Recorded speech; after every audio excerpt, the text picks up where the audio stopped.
It's more or less disgusting how they're doing Laura Lynn Patterson. We know that Sean Glasgow, that's Glasco, and Jennifer Jackson started doing something to us very early on.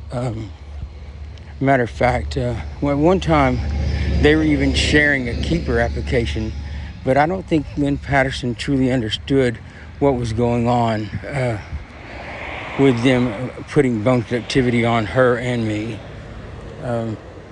I think her experience with bone conductivity was probably, well,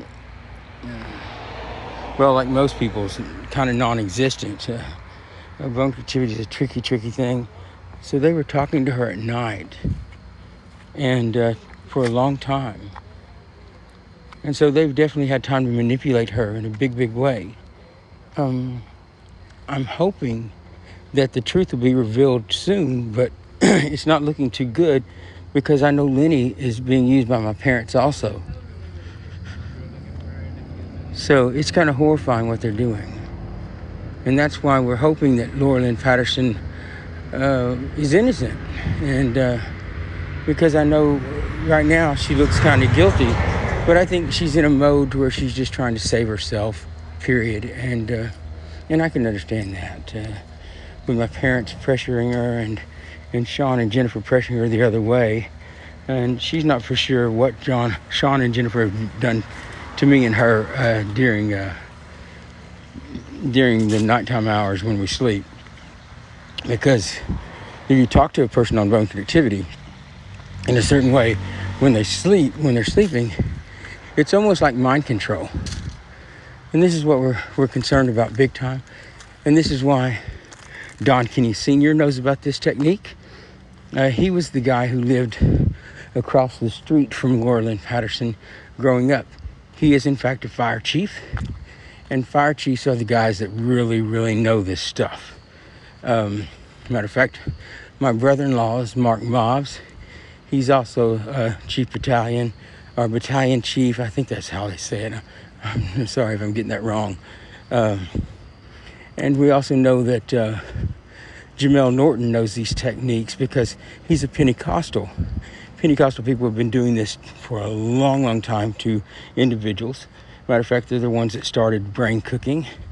And they started it by talking to individuals while they stood on the other side of the wall of their home. They would just stand right next to the wall and they would start talking to these people, and they figured out that they could really manipulate people big time like this.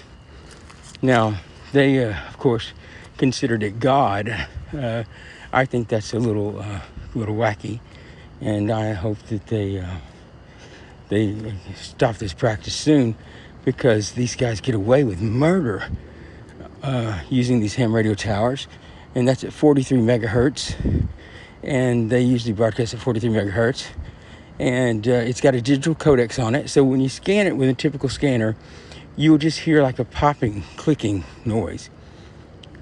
If you have a digital codex, know the digital codex, then you'll hear it. Now, how they do this to individuals is really tricky. They will put that's actually a photograph these days, and this photograph does something tricky to your eyes and stuff, and to your body. It makes it kind of mutilates you. It breaks your neck and pulls this tendon over your ear, and that's another part of it. And they use a piezoelectric magnet. Well, it's a very tiny magnet. It's called piezoelectric transducer middle ear. So when they put this thing in your ear, and they do this in a tricky way too. I'm sorry. You got to understand that this is firefighters, and firefighters know this stuff better than anybody. And it is a long history of these firefighters just putting more and more knowledge together and finally being able to do this. And of course, so therefore, it's become very tricky stuff that nobody understands, and that's why we're trying to fight it, because it's wrong. And I think the practice is dying out anyway. Technology is becoming more and more available to us, and so therefore, hopefully, some of these things with SDR Play, SDR Uno, and Doppler radar will go away, because that's what they do. They put a Doppler radar on us, and they also put a Vortex satellite on us.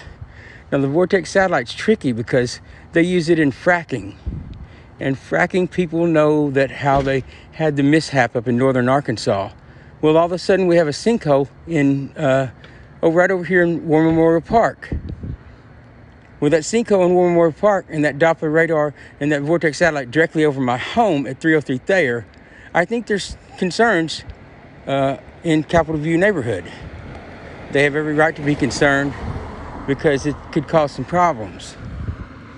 We have a big problem here, and that's because we want to keep people safe, environmentally safe and sound. And I know that this thing spreads all throughout my neighborhood. So everybody's getting a heavy dose of this crap, and they don't deserve it, right? So what we're going to do is we're going to make sure that they all get compensated for anything that could potentially happen to them. And that's why it is kind of an Aaron Brockovich moment, because, ladies and gentlemen, this is Shell Oil. And this is Shell Oil doing this to you by way of Southwestern Energy, right? Southwestern Energy has no business being here at all. This is not their jurisdiction. This is Energy Corporation, and that's what we need to let them know now, okay? So if you don't mind bearing with me, because we don't want to see Jack May arrested, because if he's arrested, in fact, he's going to go the way of David Mulkey. David Mulkey was a guy named David Justice. David Justice, in fact, he lost his life while he was incarcerated. And this is why I'm so concerned right now at this moment. David Mulkey lost his life in Pulaski County Detention Center. But if you look online now, it says he lost his life in Tucker.